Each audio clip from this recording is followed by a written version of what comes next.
Hello, everyone. Time to worship.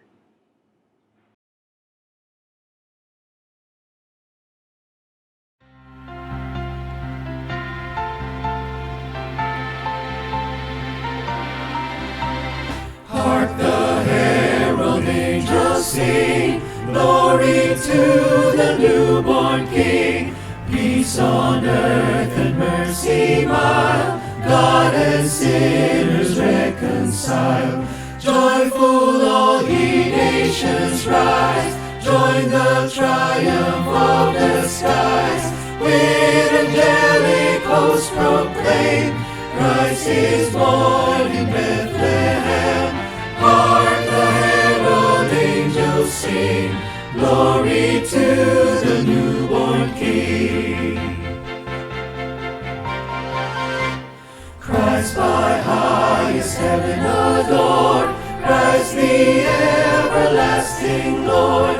Late in time, behold him come, offspring of a virgin's womb. Veiled in flesh the Godhead see, hail the incarnate deity. Pleased as man with man to dwell, Jesus our Emmanuel. Hark the herald angels sing, glory to the newborn King. Hail the heaven-born Prince of Peace, hail the Son of Righteousness. Light and life to all he brings, risen with healing in his wings. Mild he lays his glory by, born that man no more may die. Born to raise the sons of earth, born to give the second birth. Hark the herald angels sing, glory to the newborn King.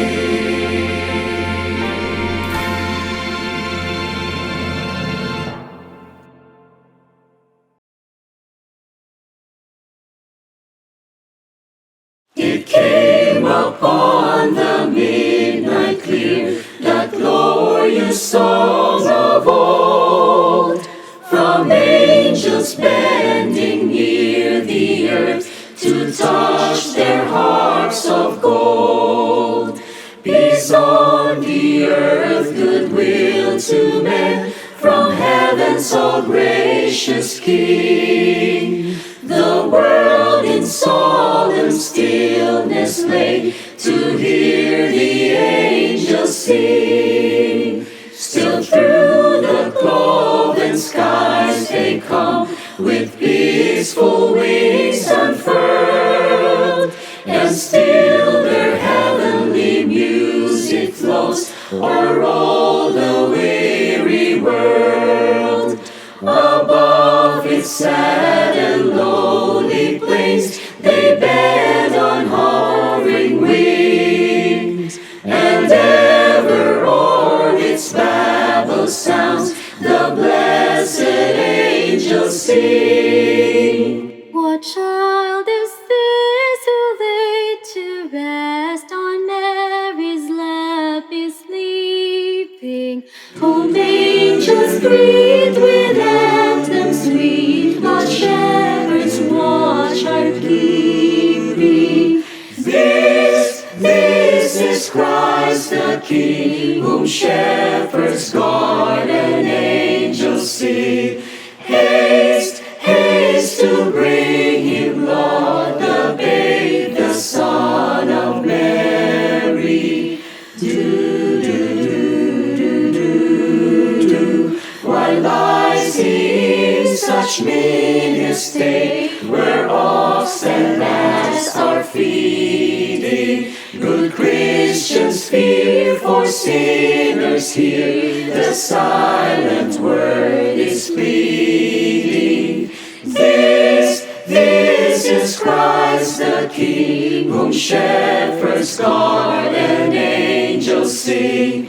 Haste, haste to bring him, Lord, the babe, the Son of Mary. So bring him incense, gold, and myrrh, come peasant king to own him. The King of kings salvation brings, let loving hearts enthrone him.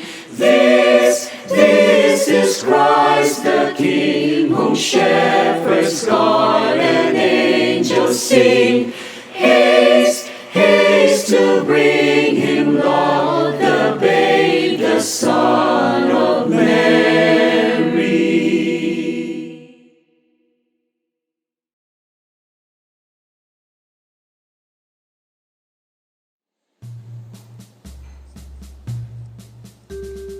Come, they told me, param pam pam pam.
Magandang umaga sa ating lahat, mga kapatid, kapamilya at mga kaibigan. Ako si Rene. Ako naman si Cathy ng ICOC Aklan. Isa na namang araw na puno ng saya ang ating mga puso sa pagsamba sa ating Panginoon.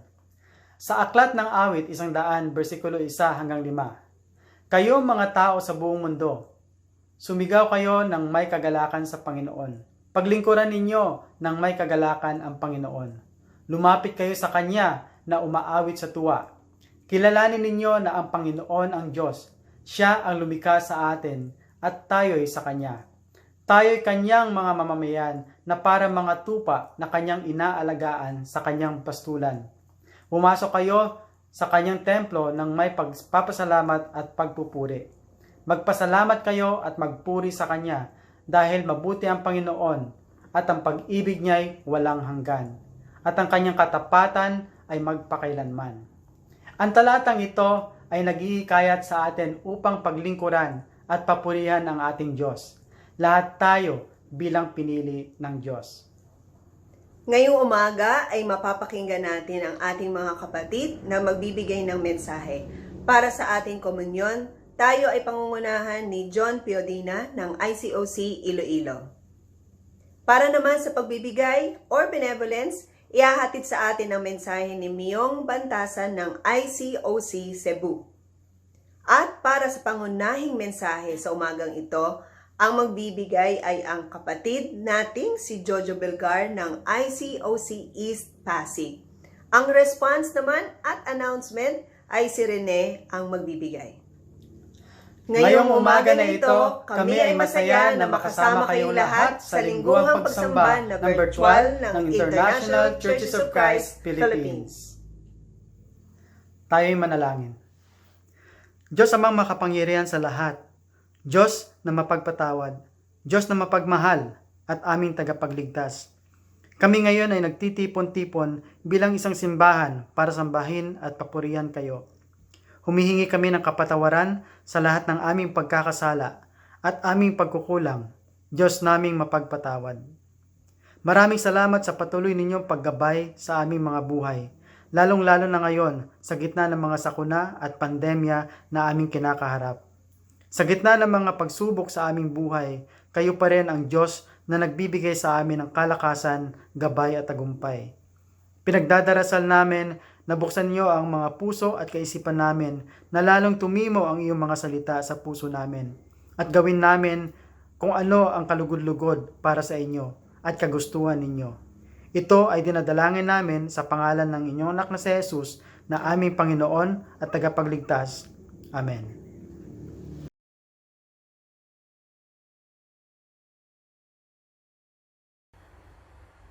Mayong aga sa aton tanan. Magandang umaga po sa ating lahat. Ako po si John Piodina ng Iloilo Church. Isa po ako sa naglilingkod sa ating simbahan dito po sa Iloilo. At isa pong malaking karangalan para sa akin ang magbigay ng mensahe para po sa communion natin sa umagang ito. Ang ating pong scripture ay sa 1 Peter chapter 1 verse 3 to 9. 1 Peter chapter 1 verse 3 to 9. Basahin po natin.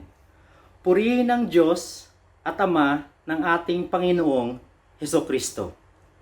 Sa pamamagitan ng kanyang malaking kahabagan at muli tayong ipinanganak sa isang buhay na pag-asa sa pamamagitan ng muling pagkabuhay ni Hesukristo mula sa mga patay. Tungo sa isang manang hindi nasisira, walang dungis at hindi kumukupas, na inilaan sa langit para sa inyo, na sa kapangyarihan ng Diyos ay iniingatan sa pamamagitan ng pananampalataya para sa kaligtasan na nakahandang ipahayag sa huling panahon. Sa ganito, kayo'y nagagalak, bagamat ngayon sa sandaling panahon ay kailangan ninyong magdanas ng iba't ibang pagsubok upang ang kadalisayan ng inyong pananampalataya na mas mahalaga pa kesa gintong nasisira, bagamat ito'y sinusubok sa pamamagitan ng apoy at mauwi sa kapurihan, kalwalatian at karangalan sa pagpapakita ni Hesukristo. Hindi nyo siya nakita, gayon man inyong iniibig. Bagamat ngayon ay hindi nyo siya nakikita, gayon may inyong sinasampalatayanan at kayo'y nagagalak na may galak na hindi maipaliwanag at puspos ng kalwalatian, na inyong tinatanggap ang bunga ng inyong pananampalataya, ang kaligtasan ng inyong mga kaluluwa. Sinulat po ito ni Peter noong panahon kung saan po ang simbahan ay nasa great persecution. Ito po yung panahon na ang emperor po ay si Nero. Ang mga kapatid po natin ay pinapatay sa pamamagitan ng pinapakain sa leon, sinusunog, ginagawa lang pong katatawanan. At ito po yung panahon na kung saan ay sinisi po ang mga Christian sa nangyayari sa panahon ni Nero sa bansang Jerusalem.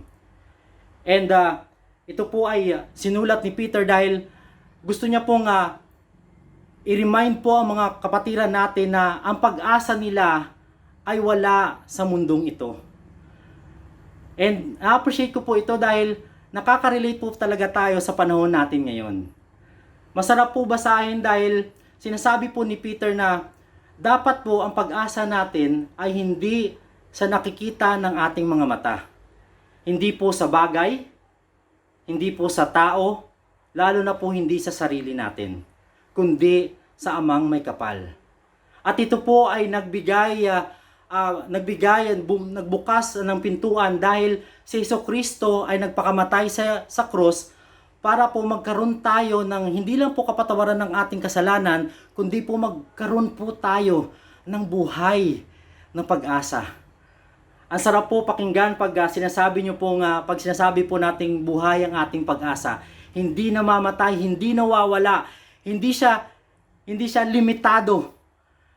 Kasi po, di ba, ang sarap na araw-araw, paggising mo, alam mo na may pag-asa ka pa rin sa ating Panginoon. At sa panahon po ngayon talagang ang hirap po na kung ang puso po natin nasa bagay, nasa tao, o nasa sarili natin. Kaya po sa pag-take po natin ng bread and wine, sa pag-alala po natin sa pagpakamatay ni Jesus, alalahanin po natin na meron po tayong walang katapusan at hindi namamatay na pag-asa dahil po si Jesus ay nagpakamatay sa atin sa cross. Sa pag-take po natin ng bread and wine, magpasalamat po tayo sa buhay natin ngayon, magpasalamat po tayo sa ating Panginoon, magpasalamat po tayo sa ating mahal na Panginoon Hesukristo sa buhay po na meron tayo ngayon. As we take the bread and the wine, manalangin po tayo at magpasalamat sa ating Ama. Manalangin po tayo. Ama namin nasa langit, maraming salamat po sa buhay na meron kami dahil sa inyo. Nagpapasalamat po kami sa pag-asa na binibigay niyo po sa amin araw-araw, hindi kumukupas. Sa lahat po na ginagawa namin, sa lahat po ng kasalanan namin, sa lahat po ng mga bagay na kung saan po ay nasasaktan po kayo namin, pero ang pag-asa po na buhay sa buhay namin, talaga pong hindi nyo po inaalis sa amin dahil po kay Jesus na nagpakamatay sa krus. Ama namin, kayo po ay amin sinasamba, pinapasalamatan, at malaki po ang aming pag-asa at ikaw po ang nagbibigay sa amin ng lakas araw-araw para harapin ang mga pagsubok na kung saan po ay ikaw po ang magbibigay sa amin ng lakas ng ito. Ama namin, inihingi po namin na i-bless mo po ang aming bread and wine as we take the bread and wine. Salamat po sa lahat-lahat. Pinupuri po kayo namin. Salamat po sa buhay na meron kami dahil sa inyo. Mahal po namin kayo. We praise your name. Maraming salamat sa lahat-lahat. Pinapanalangin po namin ito sa pangalan ni Jesus na aming Diyos. Amen.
Maayong buntag.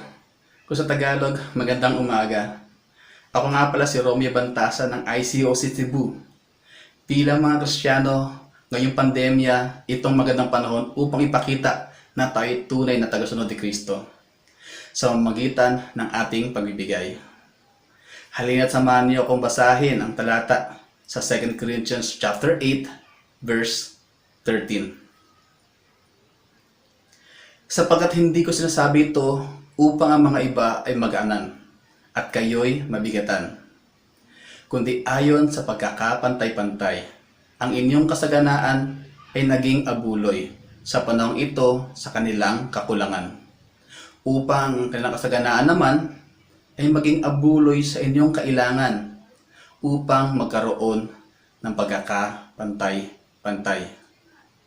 Base sa talatang aking binasa, ang dapat daw na layunin ng ating pagbibigay ay ang pagkakapantay-pantay.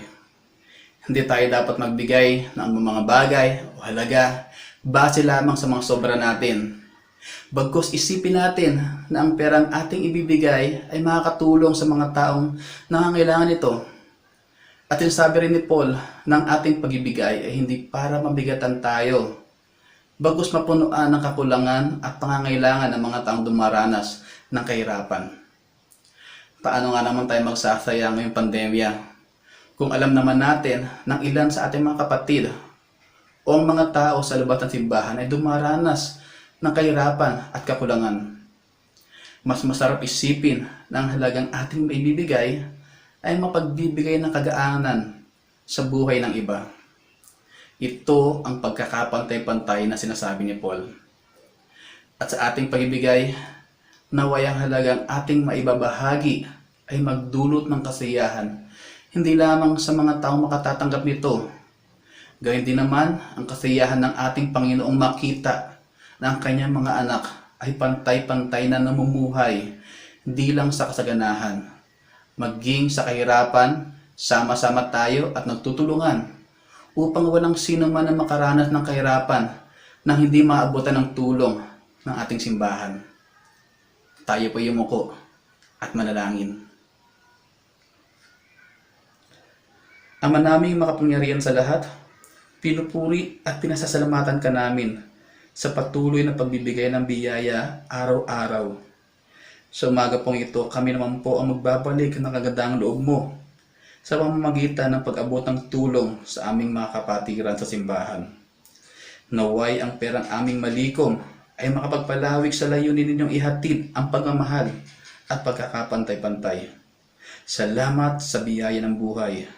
At ang lahat ng ito ay aking pong dalangin sa ngalan ni Jesus. Amen.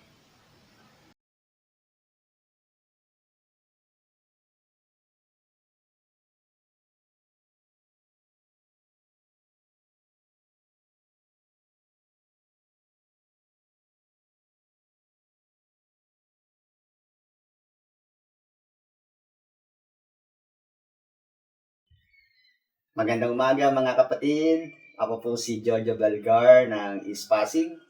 Isa pong karangalan ang ibahagi sa inyo ang salita ng Diyos ngayong umaga. Bago tayo magpatuloy, samahan niyo ako sa isang panalangin. Makapangyarihan Diyos, purihin ang inyong pangalan. Kami po ay nagpapasalamat sa aming pagtitipon ngayong umaga para sambahin ang inyong pangalan. Samahan niyo po kami sa aming pag-aaral ng inyong mga salita. Isa pong karangalan na magamit niyo para maihayag ang inyong salita. Dalangin namin ito sa pangalan ng inyong anak na si Jesus. Amen. Ang mensahe ngayong umaga ay galing sa ating kapatid na si Albert na ng ICOC Phoenix, Arizona. Siya ay 8 years old. Siya ay may PhD sa Physics. Sa nakalipas na 30 years, si Al at Gloria ay marami ng beses nagpunta sa Pilipinas at nagkaroon ng magagandang alaala dito sa atin. Ang pamagat ng mensahe ngayong umaga, saan papunta ang tinatahak mong landas? Saan papunta ang tinatahak mong landas? Karamihan sa mga tao ngayon ay walang tunay na mga pangmatagalang layunin. Ang ilan ay pang isang araw, isang linggo, isang taon, o isang dekada. Maganda naman na mayroong layunin sa mga panahon na to.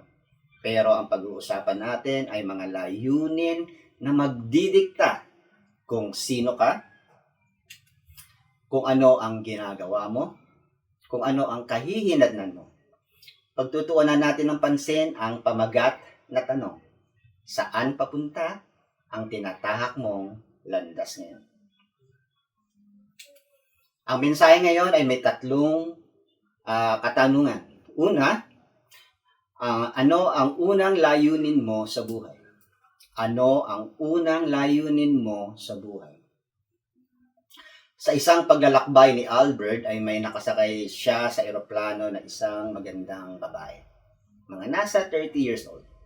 Ang babae na ito ay may malalim na kaalaman sa karagatan. Meron siyang PhD sa Oceanology. Siya ay may TV program sa BBC, British Broadcasting Corporation. Ang pampalipas niya ng oras ay magkarera lang ng kotse. Madalas siyang nakakasakay sa mga magagarang barko ng kanyang mga kaibigan at siya ay naglalakbay sa Mediterranean. Isa na siyang matagumpay sa kanyang mga pangarap. Nakamit na niya ang pinapangarap ng karamihan. Tinanong siya ni Al, ano ang unang layunin mo sa buhay? Para saan ka nabubuhay? Ano ang pangmatagalan mong layunin sa buhay? Nagulat si Al kasi ang sagot ng babae, hindi niya alam. Ito rin malamang ang kasagutan ng karamihan. Kapag ikaw ang tatanungin, ano ang sagot mo? Ano ang unang layunin mo sa buhay? Para saan ka nabubuhay? Para kanino ka bumabangon? Alam ni Apostol Pablo ang kasagutan sa mga tanong na ito. Sinulat niya ito sa Filipos 3:10-14. Filipos 3:10-14. Ang tanging hangarin ko ngayon ay lubusang makilala si Kristo. Maranasan ang kapangyarihan ng kanyang muling pagkabuhay. Makibahagi sa kanyang mga paghihirap at maging katulad niya sa kanyang kamatayan. Umaasang ako man ay muling bubuhayin mula sa kamatayan. Hindi sa nakamtang ko na ang mga bagay na ito. Hindi rin sa ako'y ganap na. Ngunit sinisikap kong makamtan ang gantimpala sapagkat ito ang dahilan kung bakit ako'y tinawag ni Kristo Jesus. Mga kapatid, hindi ko ipinapalagay na nakamit ko na ito. Ngunit isang bagay ang ginagawa ko.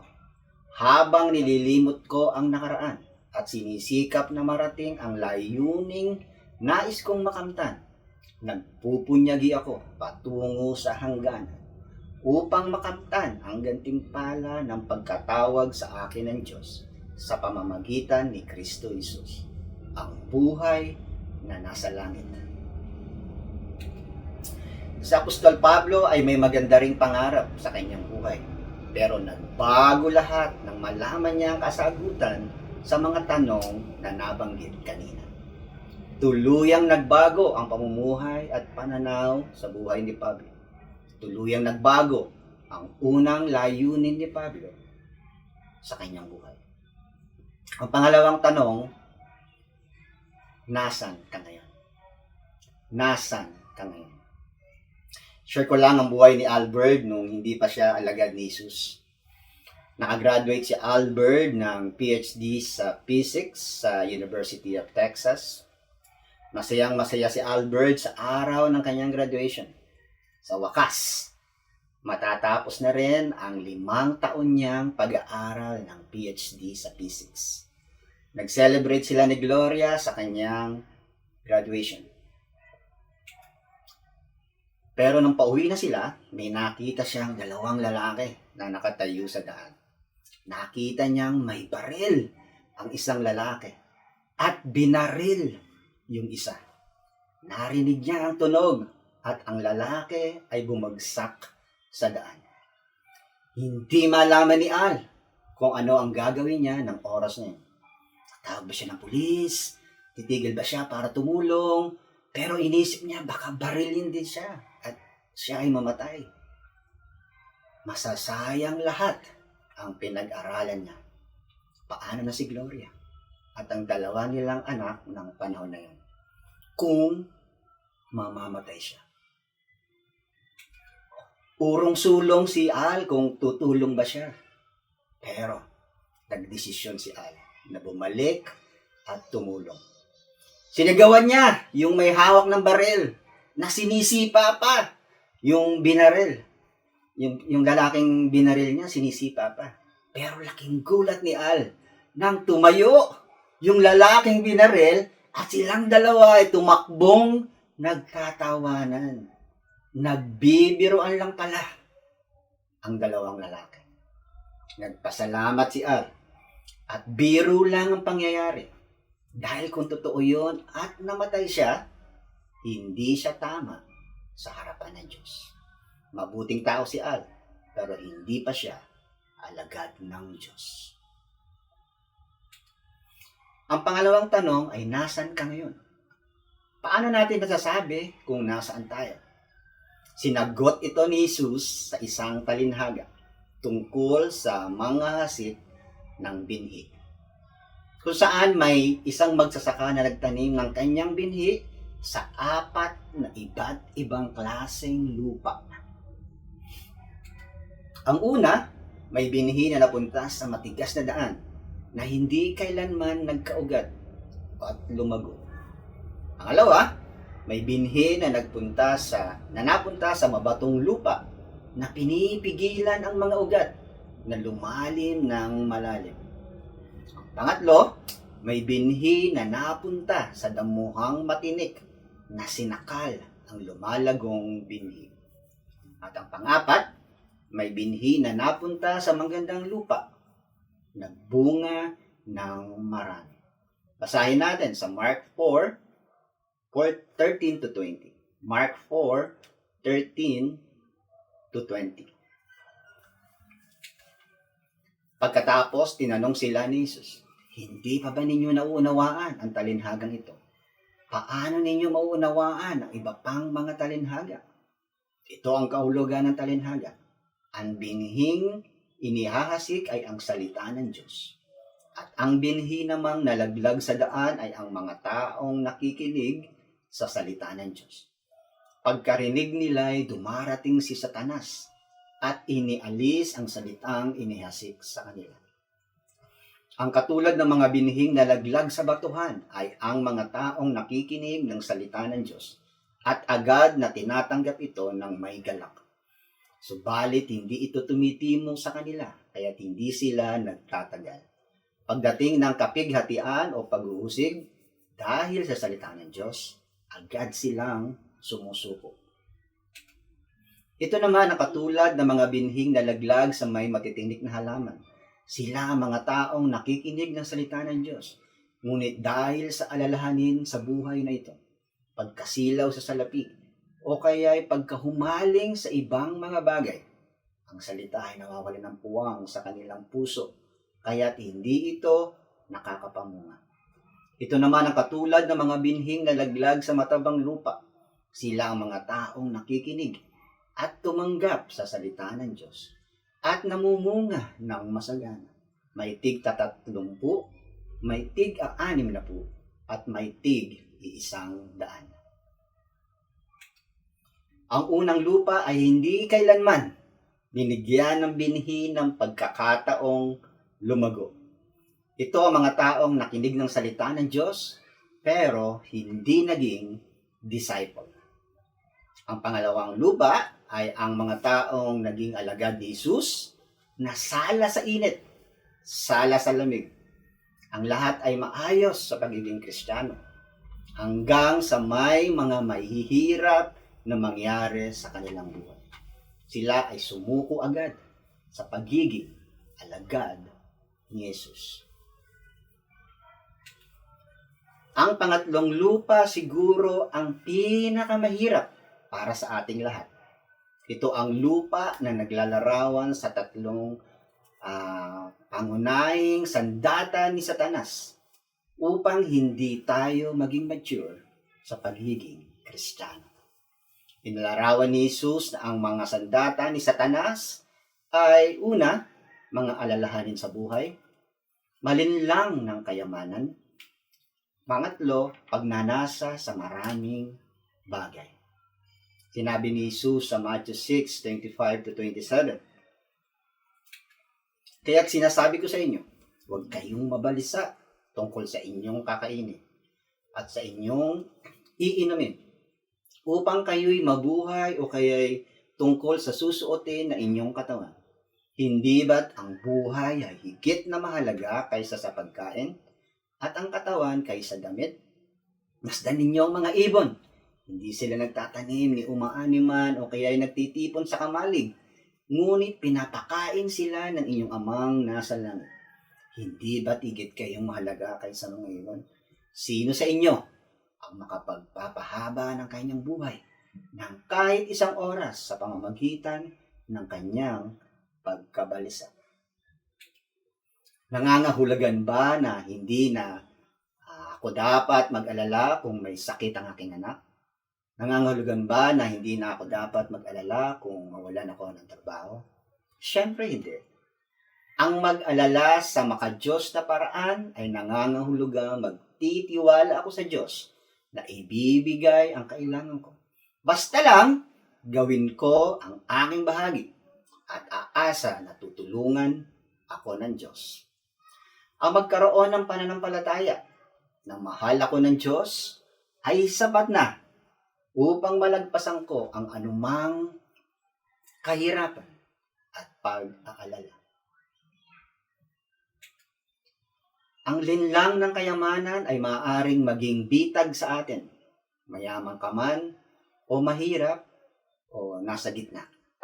Ang pagiging mayaman ay maaaring magbigay ng maling pakiramdam ng seguridad sa halip na magkaroon ng seguridad sa ating Diyos.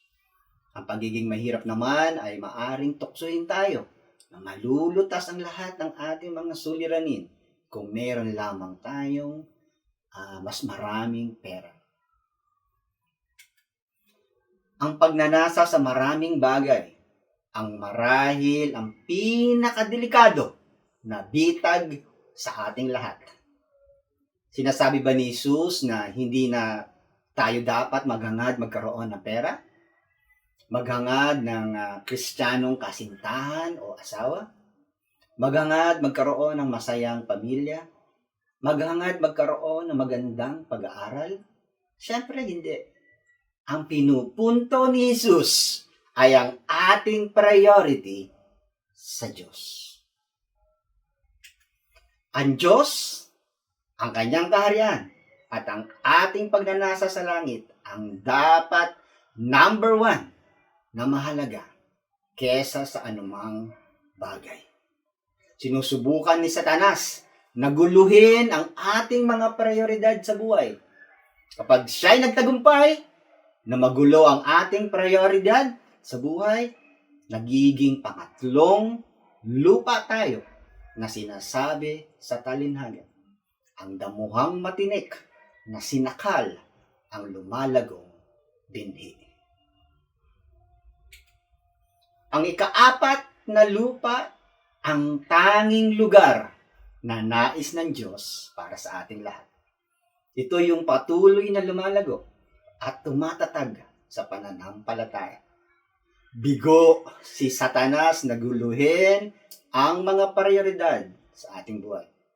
Sabik nilang ibahagi si Jesus sa ibang tao. Masaya sila sa pagiging alagad ni Jesus. Eto ang tanong. Gusto kong tumingin ka sa iyong sarili at tanungin mo ang iyong sarili kung nasaan ka na ngayon. Paano ka nakikita ng Diyos? Tanging ikaw at Diyos ang makakasagot ng tanong na ito. Kamusta ang relasyon mo sa Diyos? Naglalaan ka ba ng oras sa Kanya araw-araw? Lumalago ka ba sa pagmamahal mo sa Kanya? Kamusta ang iyong katapatan? Nagsasabi ka ba ng katotohanan? Ikaw ba ay masigasig sa paglilingkod? Kamusta ang iyong galit? Tapat ka ba sa iyong asawa? Masunurin ka bang anak? Kamusta ang dalisay ng iyong puso? Kailan ka huling nanood ng pornography? Kinumpisal mo ba ito? Pwede ka pang magdagdag kung kulang pa ang mga tanong na ito. Pero, nasan ka ba talaga? Talaga bang sumuko ka na sa Diyos? Kung maaalala natin, ang unang tanong sa mensahe ay ano ang unang layunin mo sa buhay? Pangalawa, nasan ka ngayon? Ang huling tanong, paano ka makakarating sa pupuntahan mo? Paano ka makakarating sa pupuntahan mo? Naway ang sagot natin ay katulad ng sagot ni Apostol Pablo. Sabi niya, nais kong magtapos ang aking buhay sa pintuan ng langit. Nais kong marinig na sabihan ako ng Diyos, mahusay, mabuti, at tapat na lingkod. 2 taon at 6 na buwan na nang pumanaw ang asawa ni Albert na si Gloria. Siya ay nasa piling na ng ating Diyos. Sila ay nagsama ng 56 years. Para kay Al, si Gloria ang pinakamakadiyos na nakilala niya. Alam ni Gloria ang mga sagot sa mga tanong kanina. Determinado si Al na makarating sa pinuntahan ni Gloria, ang makasama ang Diyos. Paano nga ba makakapunta si Al sa pinuntahan ni Gloria? Paano nga ba tayo makakarating sa napuntahan ni Gloria? Para sa mga may sasakyan, isa sa mga gagaling na invention o na imbento ay ang GPS, Global Positioning Service. Meron na nito sa mga smartphones gaya ng Waze at Google Map. Ang paggamit nito ay nasasagot ang 3 katanungan. Saan mo gusto pumunta? Nasaan ka na? Paano ka makakapunta sa pupuntahan? Naniniwala ako na binigyan tayo ng Diyos ng spiritual na GPS. Nang sa gayon, hindi tayo maliligaw o mawawala at para makarating sa pupuntahan natin. Ang spiritual GPS ay may 3 bahagi. Una, ang Biblia. Ang Biblia ang ating perfect na mapa. Kaya importante na araw-araw pag-aralan ang mapa. Hindi lang pagbabasa ng ilang talata para masabi lang na nag-quiet time na tayo o nag-quiet time ka na. Sa halip, maging malalim sa pag-aaral ng salita ng Diyos para malaman natin ang paano mamuhay at lumago sa ating pananampalataya. Pangalawa, na spiritual GPS natin, ang Holy Spirit. Bawat isa ay pinagkalooban ng Holy Spirit nang tayo ay mabautismo. Kumikilos ang Holy Spirit para tayo ay gabayan, sanayin at samahan. Pangatlong spiritual GPS, kapatid sa pananampalataya. Kapatid sa pananampalataya. Gusto ng Diyos na may makasama tayong alagad na magtuturo, mag-encourage, magsasabi ng katotohanan kung ano ang dapat nating baguhin. Paano tayo makakapunta sa ating pupuntahan? Siguraduhin natin na ang 3 bahagi ng spiritual GPS ay gumagana. Ang Biblia, ang Holy Spirit, at kapatid sa pananampalataya. Sa ating pagtatapos, magbabahagi ako ng isang kwento na nasaksihan ni Albert nang nandito siya sa Manila. Ito ay ang buhay ni Luis Espinosa. Si Luis Espinosa ay nagbigay ng parangal sa ating bansa nang makakuha niya ang WBA Bantamweight title taong 1989. Makalipas ang 2 taon, siya ay natalo. Marami ang kumutya sa kanya sapagkat hindi niya nadepensahan ang titulo. Naging miserable ang kanyang buhay at gusto niya nang wakasan ang kanyang buhay. Makalipas ang ilang taon, siya ay naging disciple. Nagsimula ulit siyang mag-ensayo sa boxing at muling lalaban para sa pandaigdigang titulo. Takot na si Luis lumaban dahil ramdam niya yung pait ng pagkatalo niya at mga panglalait sa kanya. Pinalakas ang loob niya ng mga disciples sa kanyang laban. Pinagdasal siya ng mga disciples. Kasama si Albert sa nagdasal at nagpalakas ng loob sa kanya taong 1995. Mga tanong na saan mo gustong makarating? Si Luis Espinosa ay muling nagbigay ng parangal sa ating bansa nang makakuha niya ang WBC featherweight title taong 1995. Kahit na matalo si Luis, makakarating pa rin siya sa nais niyang puntahan. Sa bawat isa sa inyo, ang tanong na iiwan ko, saan papunta ang tinatahak mong landas ngayon? Salamat sa pakikinig. God bless.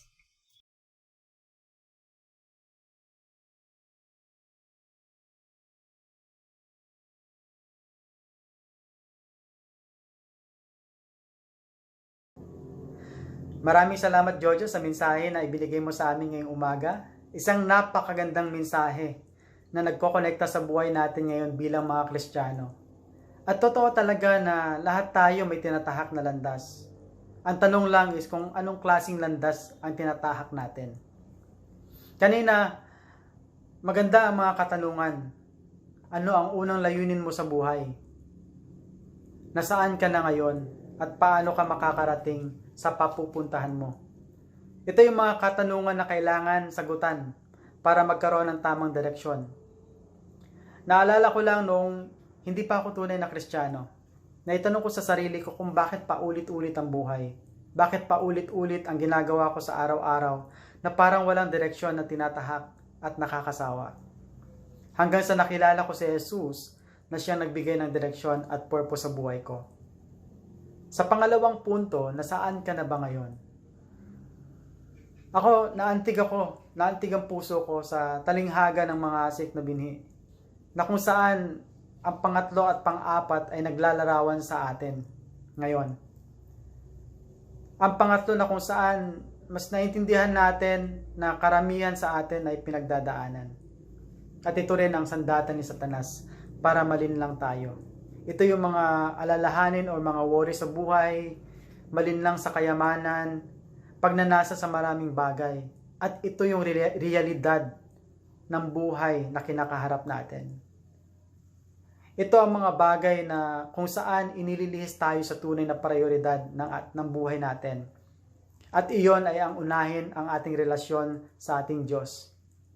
At mga bagay na kung saan hindi nakakapagbibigay ng tunay na kasiyahan na matatagpuan lamang natin kay God. Sa pangatlong punto, paano makakapunta sa pupuntahan mo?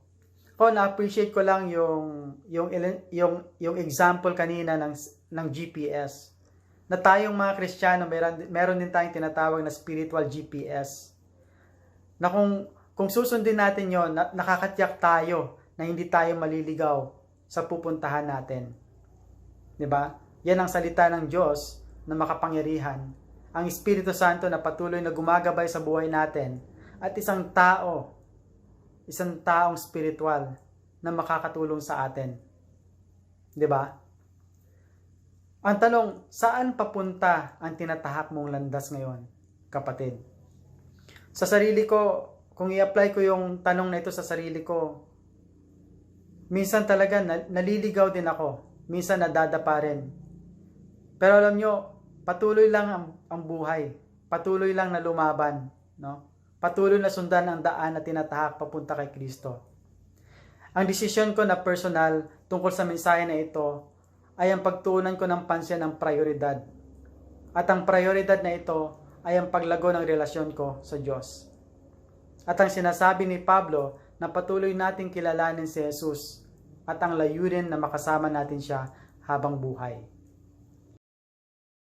Para naman sa ating mga anunsyo, hinihikayat ko ang lahat na bisitahin at tingnan natin ang ating mga online platforms. Ito ay ang ICOC Philippines website, ang ICOC Philippines Facebook page at ang ating YouTube channel. Para sa kaalaman ng ating simbahan sa buong daigdig, bisitahin natin ang Disciples Today website at ang Kidogo YouTube channel. Para malaman din natin ang mga latest updates, lesson at schedules, mag-like, subscribe at i-share para makatanggap tayo ng paalala. Gawin natin ang ating parte sa pagpapalaganap ng salita ng Diyos sa pamamagitan ng pag-share ng mga videos na ito. Tayo ay magkita-kita muli sa susunod na linggo sa ating virtual na Sunday worship service. Tayo panalangin. Diyos amang makapangyarihan sa lahat, maraming salamat sa araw na ito na pinaalala mo ang direksyon at layunin na meron kami bilang mga Kristiyano. Tunay nga na kayo lamang ang Diyos na nagbibigay ng tunay na kasiyahan. Ama, patuloy niyo po kami na gabayan sa landas na aming tinatahak patungo sa inyo, na maging malinaw sa amin ang daan na aming nilalakbay. Naway patuloy naming saliksikin ang salita niyo sa araw-araw naming pamumuhay, dahil iyon ang nagbibigay ng tamang direksyon para sa amin. Ito'y dinadalangin namin sa pangalan ng inyong anak na si Jesus. Amen.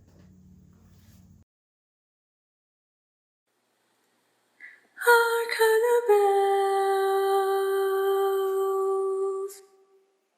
sweet silver bells. Hark the bells, sweet silver bells, all seem to say, throw cares away. Christmas is here, bringing good cheer to young and old, meek and the bold. Ding dong, that is their song. Big joyful ring, all caroling. One seems to hear words of good cheer from everywhere, filling the air.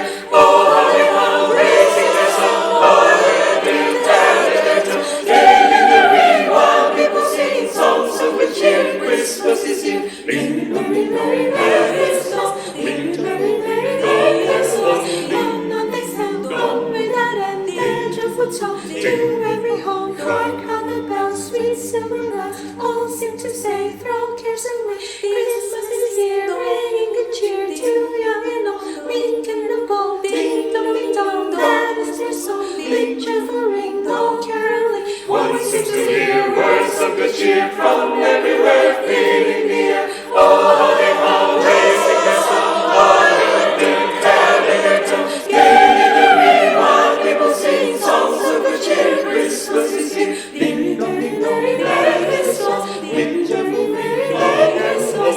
On they send, on without end, their joyful tone to every home. On they sang, on without end, their joyful tones to every home. Ding dong, ding dong.